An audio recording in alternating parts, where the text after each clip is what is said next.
जीते के हम হাই গাইস, হাই। আমরা সর্ষে ভুঁই দিয়ে ঘুরতে এসেছি। এই যে দেখতে পাচ্ছ সব সর্ষে ভুঁই। কত সুন্দর লাগছে এই দৃশ্যটা দেখে, আমার একটা গান মনে পড়ে যাচ্ছে। ও আকাশ সোনা সোনা, এই মাটি সবুজ সবুজ।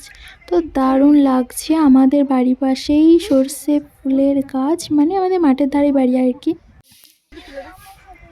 এই যে এরা এখন রিলস করছে। ওই যে রিলস করতে ব্যস্ত। বাহ বাহ, তুমি আমার পাটা আগে দেখো, দেখো দেখো পাটা আগে দেখো। এই যে এ ভুঁয়ে ছবি তুলতে গিয়ে পায়ে কাদা লেগে গিয়েছে। কি অবস্থা ভাই। এই যে এই একজন যাচ্ছে ফটো তুলবে বলে। তো তোমরা এই বছর কে কে সর্ষে ভুঁয়ে ফটোশ্যুট করেছে তা জানাবে। মাঝখানে তো আমাদের ভিডিওটি এ পর্যন্তই। দেখা হচ্ছে নেক্সট ভিডিও। আজকের মতো বাই।